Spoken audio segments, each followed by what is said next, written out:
Hello, dear listeners. If you enjoy the story, don't forget to like, subscribe, and hit the bell so you never miss a new audiobook adventure. Now let's begin and let the mystery unfold. Personally, I don't think that, even when a jury had acquitted Robert Grant, alias Biggs, of the murder of Jonathan Whalley, Inspector Meadows was entirely convinced of his innocence. The case which he had built up against Grant, the man's record, the jade which he had stolen, the boots which fitted the footprints so exactly, was to his matter-of-fact mind too complete to be easily upset. But Poirot, compelled much against his inclination to give evidence, convinced the jury. 2 witnesses were produced who had seen a butcher's cart drive up to the bungalow on that Monday morning, and the local butcher testified that his cart only called there on Wednesdays and Fridays. A woman was actually found who, when questioned, remembered seeing the butcher's man leaving the bungalow, but she could furnish no useful description of him. The only impression he seemed to have left on her mind was that he was clean-shaven, of medium height, and looked exactly like a butcher's man. At this description, Poirot shrugged his shoulders philosophically. "It is as I tell you, Hastings," he said to me after the trial. "He is an artist, this one. He disguises himself not with the false beard and the blue spectacles. He alters his features, yes, but that is the least part. For the time being he is the man he would be. He lives in his part. Certainly I was compelled to admit that the man who had visited us from Hanwell had fitted in exactly with my idea of what an asylum attendant should look like. I should never for a moment have dreamt of doubting that he was genuine." It was all a little discouraging, and our experience on Dartmoor did not seem to have helped us at all. I said as much to Poirot, but he would not admit that we had gained nothing. "We progress," he said. "We progress. At every contact with this man we learn a little of his mind and his methods. Of us and our plans he knows nothing." "And there, Poirot," I protested, "he and I seem to be in the same boat. You don't seem to me to have any plans. You seem to sit and wait for him to do something." Poirot smiled. "Mon ami, you do not change. Always the same Hastings, who would be up and at their throats. Perhaps," he added, as a knock sounded on the door, "you have here your chance. It may be our friend who enters." And he laughed at my disappointment when Inspector Japp and another man entered the room. "Good evening, monsieur," said the inspector. "Allow me to introduce Captain Kent of the United States Secret Service." Captain Kent was a tall, lean American with a singularly impassive face, which looked as though it had been carved out of wood. "Pleased to meet you, gentlemen," he murmured as he shook hands jerkily. Poirot threw an extra log on the fire and brought forward more easy chairs. I brought out glasses and the whiskey and soda. The captain took a deep draught and expressed appreciation. "Legislation in your country is still sound," he observed. "And now to business," said Japp. "Monsieur Poirot here made a certain request to me. He was interested in some concern that went by the name of the Big Four, and he asked me to let him know at any time if I came across a mention of it in my official line of business. I didn't take much stock in the matter, but I remembered what he said, and when the captain here came over with rather a curious story, I said at once, 'We'll go round to Monsieur Poirot's.'" Poirot looked across at Captain Kent, and the American took up the tale.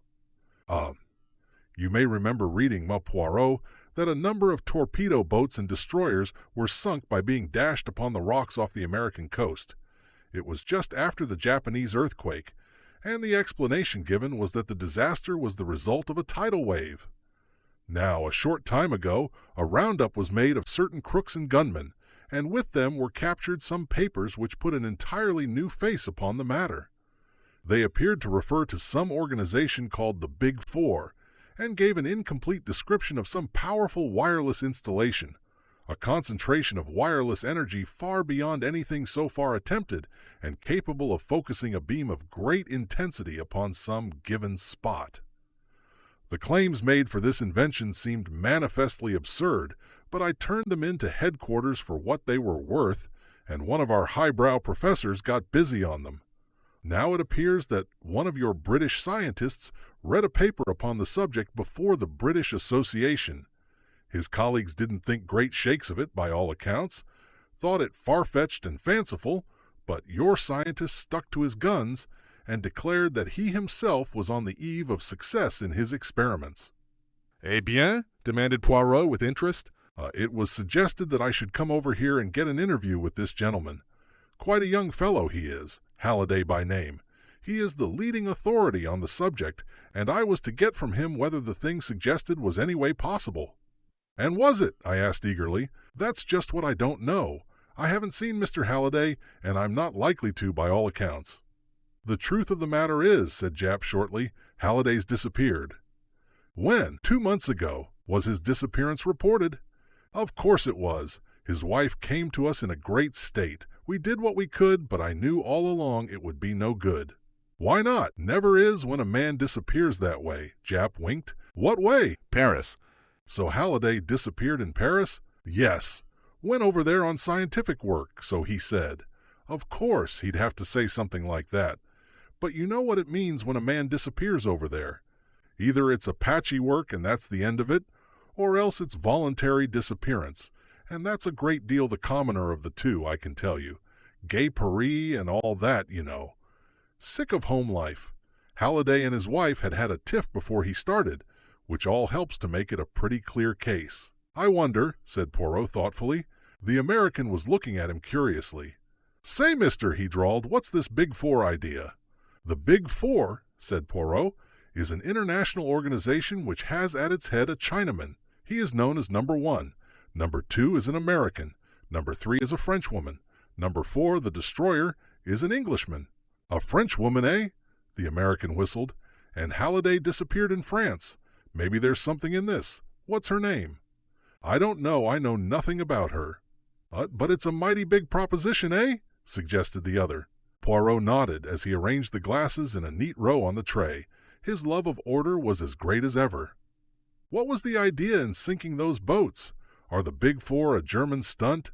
The Big Four are for themselves, and for themselves only, Mesle Capitaine. Their aim is world domination. The American burst out laughing, but broke off at the sight of Poirot's serious face. You laugh, monsieur, said Poirot, shaking a finger at him. You reflect not, you use not the little gray cells of the brain. Who are these men who send a portion of your navy to destruction simply as a trial of their power? For that was all it was, monsieur, a test of this new force of magnetical attraction which they hold. Go on with you, monsieur, said Japp good-humoredly. I've read of super-criminals many a time, but I've never come across them. Well, you've heard Captain Kent's story.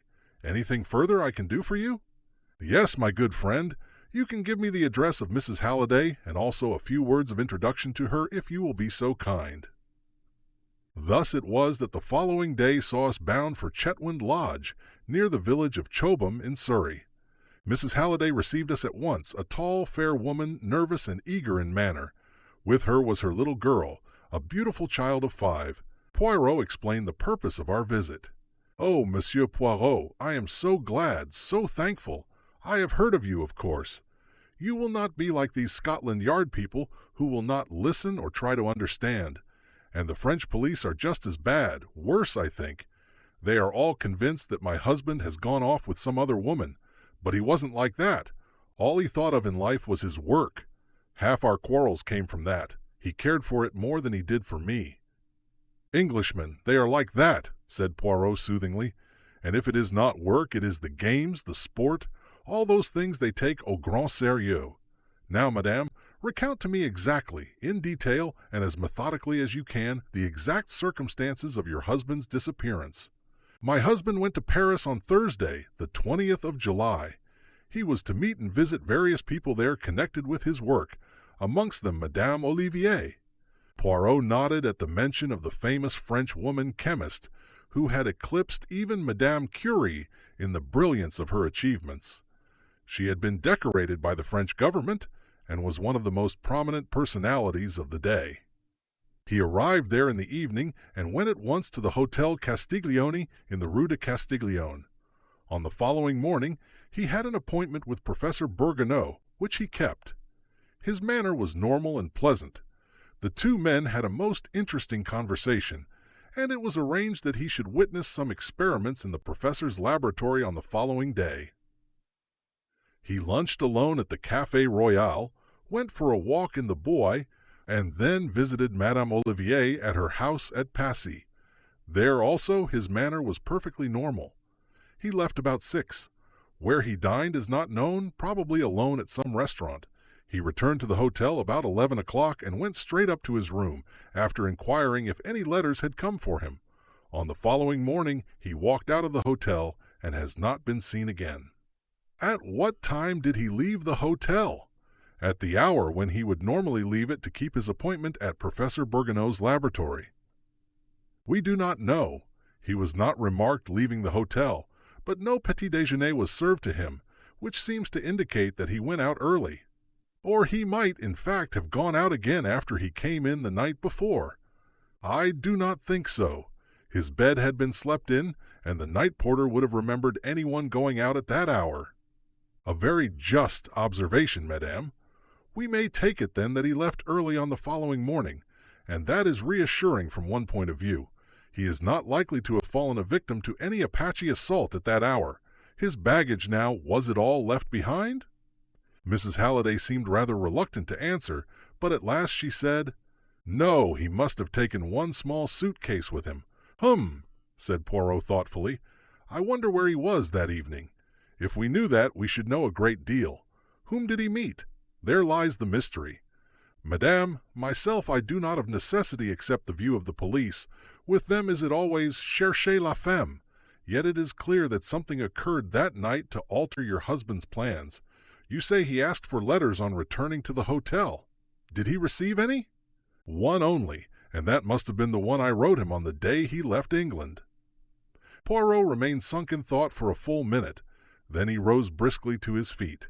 "Well, madam, the solution of the mystery lies in Paris, and to find it I myself journeyed to Paris on the instant." "It is all a long time ago, monsieur." Yes, nevertheless it is there that we must seek." He turned to leave the room, but paused with his hand on the door. Tell me, madam, do you ever remember your husband mentioning the phrase, the Big Four?" "The Big Four?" she repeated thoughtfully. "No, I can't say I do.